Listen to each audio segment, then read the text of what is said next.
Hello again, and I was just about to do something else when I saw the next challenge up was a level 6. I got so intrigued, I wanted to jump right in. All right, so um, yeah, we've got a bunch of different pattern options we're going to explore here, a couple of other things, but let's jump right in. All right, so we are in grams. Here we go. I'm going to build this the way it's kind of shown here. So this will be my front view. This will be my top view. Kind of end up looking like this part here. I wanted to start with a revolve and have the outside and the hole all at once, but making this geometry is going to fill in part of that hole. There's really just not a way around it.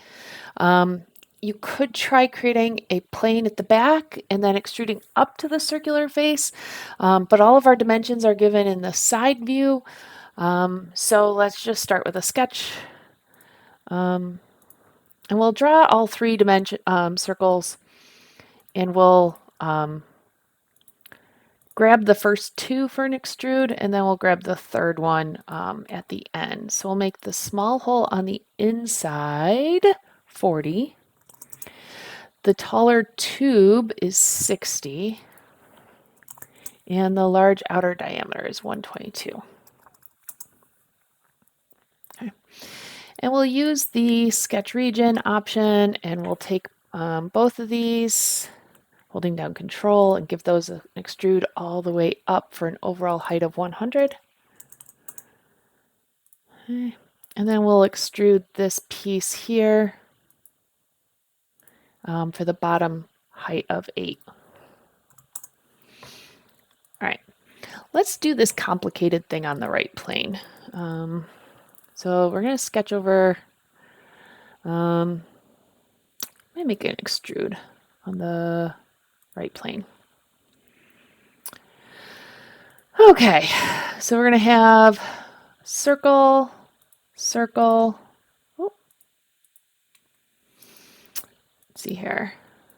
That distance is 45 from the center, and our diameters are 12. And the distance between them is 30.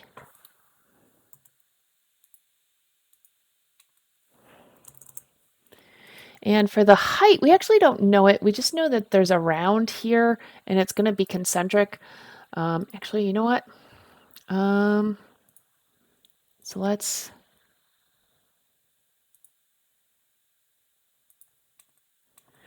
do something like this. Let's add a line. Let's go all the way into the center and mess with that for a bit. So let's see here. Let's make some things horizontal. Let's make this one vertical. All right, this arc here has a distance of radius of 16, right? Oh, and we see up that we need to come up here and make those two tangent.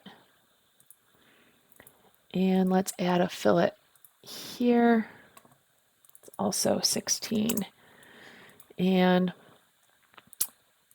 let's make those 2 points concentric.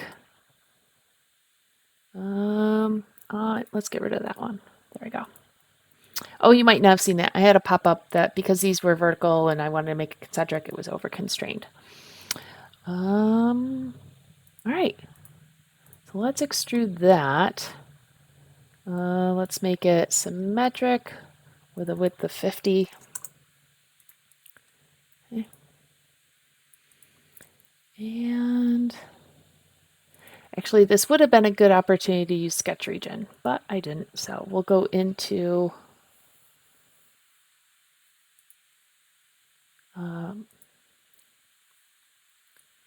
right here, and we will project. Let's see here. Let's go rule-based partial loop. Let's see what happens.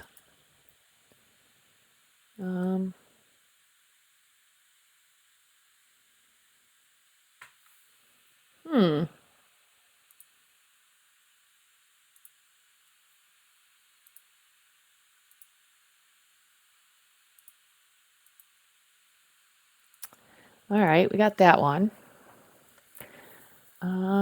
Let's all the way into the center.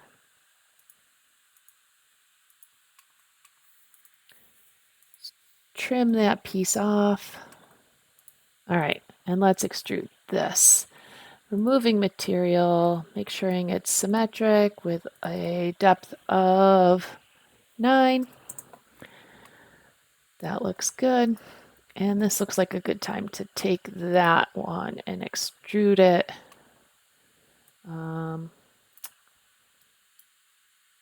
Through all, removing material. All right, so there we've got our beautiful inside empty area. Let's see. If I look at it from this way, we can do an extrude on this face and add a couple of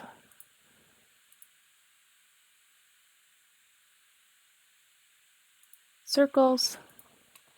They will have a counterbore diameter of 24. Those have a depth of 4, so let's flip, remove 4.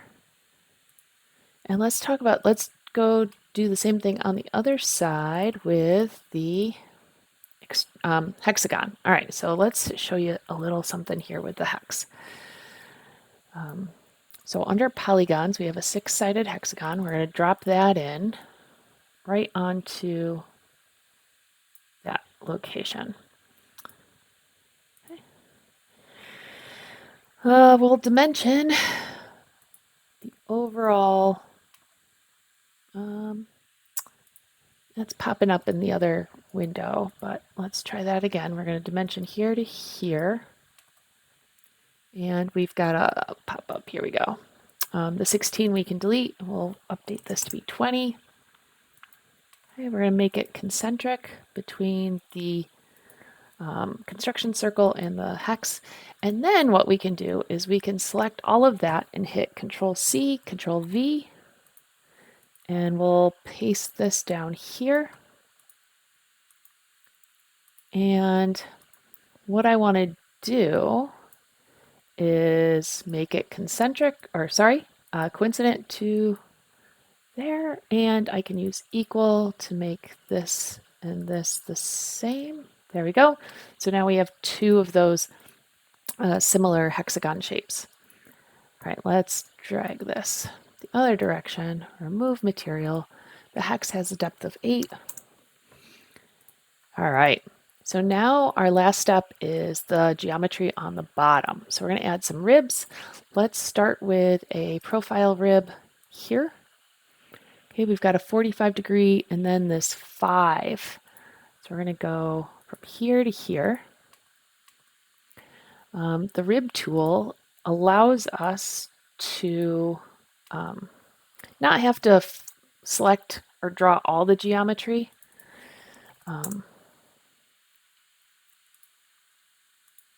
The rib tool has a thickness of 6.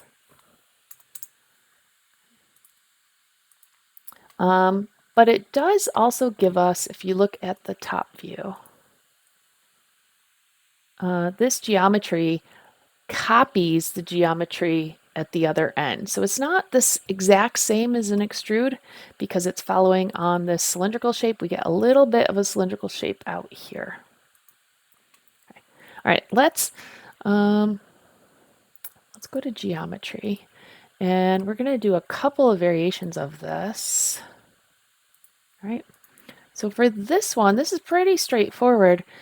We can just do a geometry pattern. And it'll be an axial pattern around this center axis. We're going to do angular extent. We're going to make 6 pattern members, but we'll drop off the last one over here. You don't have to worry about the radial distance. That's set to 1, so even though it has a value, it doesn't matter. So there we go. That is the rib. Next, I'm going to do the hole. So I was trying to find a way to make this, because there's material removed in the middle, and there's material added to the top. So that's kind of interesting. I was trying to find a way to do it as a single geometry, but it really didn't want me to do it that way. So here I'm putting my bolt hole circle. My bolt circle of 88 construction circles almost always give you a radius. So we'll turn off construction mode and drop the center hole of 12. Okay. And we're going to remove material all the way through, okay, and give that a pattern. I want to use this for a reference pattern, so I'm not using geometry. I'm using just the axial pattern. I'm sure I could give you better information as to why one and not the other. This should be an identical hole. There shouldn't be any variation, so that helps speed things up from a modeling standpoint. There shouldn't be any change in height or depth, so that works well as an identical pattern. And now we can do an extrude. I want to make sure I do it on top of the first one. And my counterbore diameter here is 20. And the height of that is 4.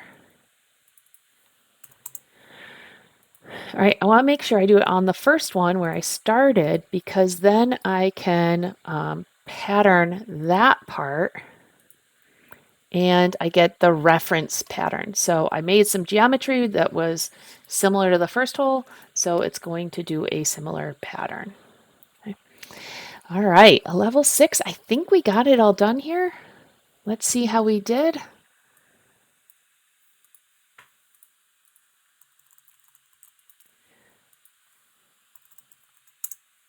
Nice. All right, so let's review. We talked about, or we demonstrated a general pattern, an axial pattern, and a reference pattern. We demonstrated a hexagon polygon from the palette tool, but also copy paste using that same pop-up box that looks like the palette tool, right? Other than that, pretty straightforward. I know it can be tempting to make this hole first, but to create this geometry, you would have had to fill in some of this shape here and gone back and cut it a second time. So you want to hold off on that. I'll hide my sketch and all right, thanks.